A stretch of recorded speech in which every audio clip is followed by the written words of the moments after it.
Top Robinson Manor live in West Palm Beach, Florida. This is the Jake Robinson Sports Experience live on the Let's Talk Baseball Podcast Network.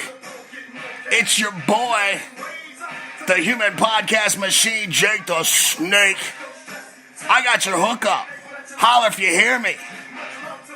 A lot of crazy things going on in the world of baseball. The winter meetings underway up north in Orlando. That's right, I said up north. I'm in South Florida, chilling like a villain, baby.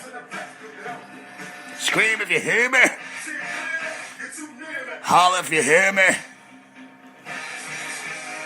A lot of crazy things going on. I mean, the hot stove, the proverbial hot stove, as we like to call it as seam heads, is starting to warm up. We're going to throw a couple Kansas City strips on there, some filet mignon, some high-end top-flight players now entering the market. And this is a very exciting time of the year. Well, it's exciting if you're not an Orioles fan. But we'll get to that in a little bit. Want to start out the show by congratulating two of the newest members to the Baseball Hall of Fame teammates. Jack Morris, former pitcher, former stud, just a right-hander beast, and he had a badass mustache. Dude had a classic 1984 Magnum PI porn stash, man. I can't wait to see that bust with that crazy-ass mustache. Mustache aside, he was a really good pitcher. 254 wins, 186 losses for a .577 winning percentage. The ERA is a little high at 3.90. I get it.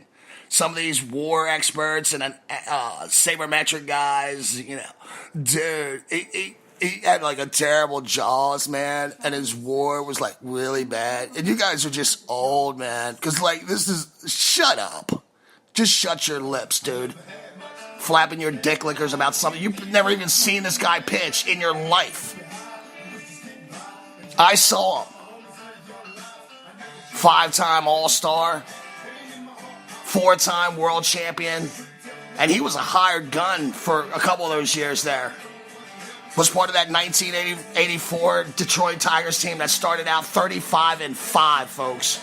That's right, you heard that right. 35 wins and 5 losses. That team was not to be fucked with.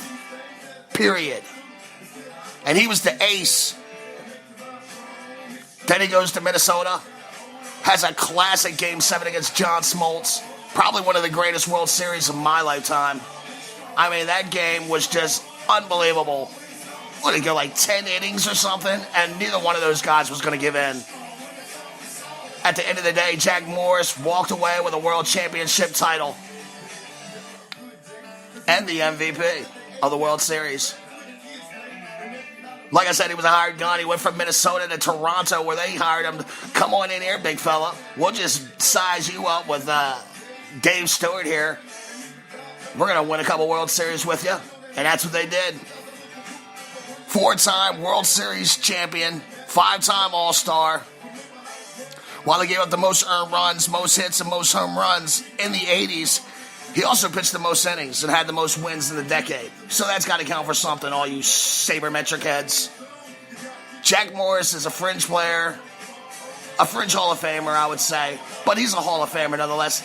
My criteria is very simple. Did you dominate your era? And yes, Jack Morris dominated his era. I don't care about your silly little numbers. I saw what that guy did. Former teammate Alan Trammell, 20-year career, all with the Tigers. He's going in the Hall of Fame. So teammates are going to go in. Alan Trammell, you know, that he was in an era when there were some really great American League shortstops. The big three was Cal Ripken Jr., Robin Yount, and Alan Trammell. Robin Yount would eventually move to center field for the Milwaukee Brewers. Cal Ripken played like what? 2,620 consecutive games. I'm just tired saying that. That's ridiculous. And Alan Trammell, who is often forgotten in that class, but he shouldn't be. He was a part of the top three. 185 home runs, 1,003 RBIs, 285 average, 4 Gold Gloves, 6-time All-Star, World Series MVP in 1984, 3 Silver Slugger Awards, 1987, 1988, 1990. I think that a lot of fans of my generation, we always kind of had this romantic notion of maybe Alan Trammell and Lou Whitaker kind of going into the Hall of Fame together. I mean, they were the longest continuous double-play tandem in the history of baseball. We're talking over 160 years, folks, and they are the longest continuous double-play tandem. They were probably turning double plays in their sleep to each other. So ridiculous. So maybe Lou Whitaker has a chance down the road. Second basemen, third basemen. It's kind of a tough deal for those guys to get in the Hall of Fame. I can never explain it, but it's really tough for a second baseman and third baseman to get into the Hall of Fame. Maybe Lou Whitaker's got a chance now that his teammates are in.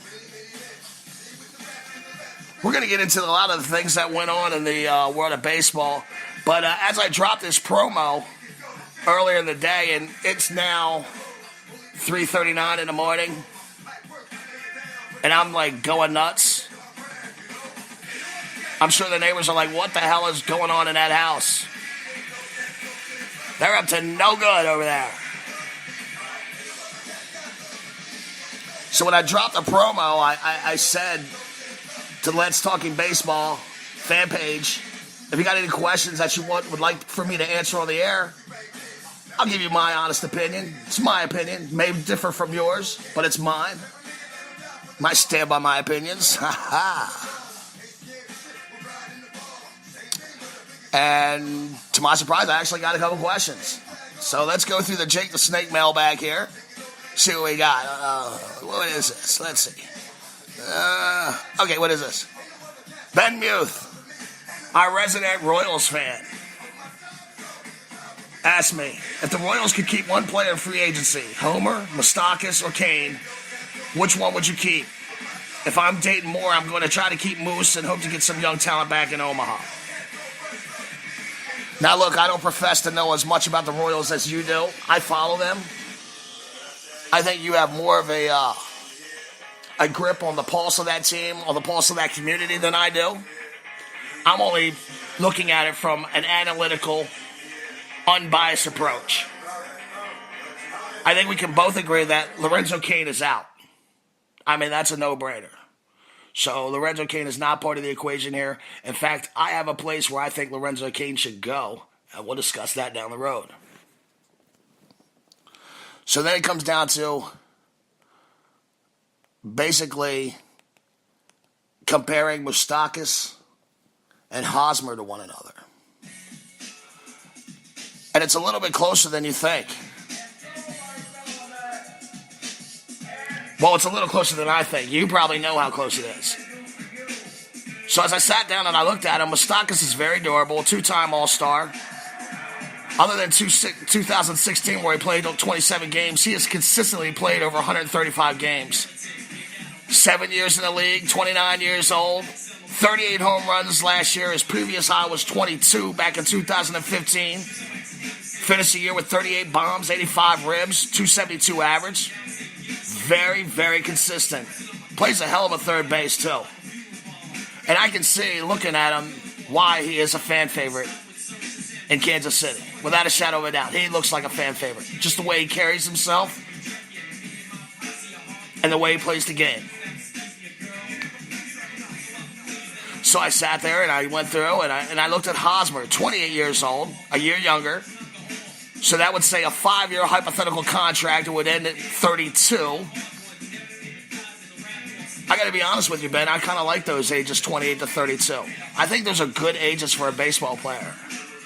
I think that your experience level, your talent level, they start to even out a little bit. Once you hit that 30-year-old plateau. If you're a great player, I think you're really entering your prime at 30, 31, 32. He's consistently played 150 games or more. 2014, he played in 131 games. 2011, he played in 128 games. But other than that, he's a consistent 150-game-a-year guy. I'm looking at his 162-game average. He hit 32 doubles, 20 home runs, 87 ribs, 284 average, 342 OBP. And here's the stat that I really like about Hosmer. 104 strikeouts and 603 at-bats last year. I like that. That's a respectable strikeout ratio. 318 average last year. I don't know. Do you think that is his career year? I don't. I don't think that's his career year. I think all things being fair, and if I sat down and unbiasedly looked at it, taking Kansas City Royals fandom out the equation, I would want Hosmer. I could be wrong, but that's just my opinion. I think he narrowly is a little bit more consistent. But I think he's going to be more expensive. So I can kind of see where you might want to lean towards Moustakas. He may be more available at the end of the day. Hopefully that answered your question, bud. Todd Blassingame wrote in, what team do you see making a big splash at the winter meetings this week? You know, that's a good question. I think one thing that we found out on the first day of these meetings is that relief pitching is at a premium. And I'm not even talking about just closers. I'm talking about just relief arms. A flurry of them were signed today. Tommy Hunter was signed.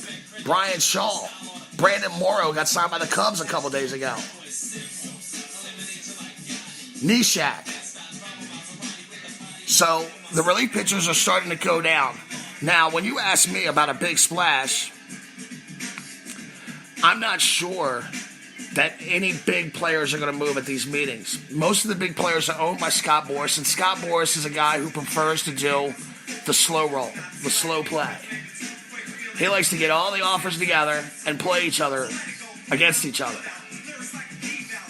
So I'm not even sure that JD Martinez signs, even though that he is en route to Orlando as I speak, and he plans on sitting down with some GMs and owners tomorrow who are interested in the services. So it's kind of a slippery slope that you're asking me who's going to make the big splash. I don't know who's going to make the big splash, but I'll tell you this. I have a couple teams in mind that I think are going to be really, really aggressive. The Red Sox, the Cards, the San Francisco Giants, and the Yankees. The Yankees have already shown that they're in it to win it. They rolled out Chase Headley today, sent him back to San Diego like good riddance. I think the Red Sox are in desperate need of a power hitter. Desperate need of a power hitter. The days of Big Papi and Manny Ramirez, they're over. The Red Sox were last in home runs in the American League last year. That's just not going to get it done in the American League East, and they know it. So I expect them to be on there. I expect the Cards to be aggressive. I think the Cards have money, and they have some pretty good prospects. So look for them to be aggressive. The San Francisco Giants, the San Francisco Giants offered Stanton $230 million. They offered to pay $230 million. So you got to think that the San Francisco Giants got some money laying around. I expect them to be in the middle of the action. And I'm not quite sure if any big players are going to sign this week, but I think some moves are going to be made that are going to ensure future moves, if you understand what I'm saying. Jessley Lastaglia writes, who do you think the Red Sox end up getting? JD, Hosmer, Santana, Schwarber, or a multiple of players? I'll be honest with you. I think the Red Sox have already made an offer to JD Martinez.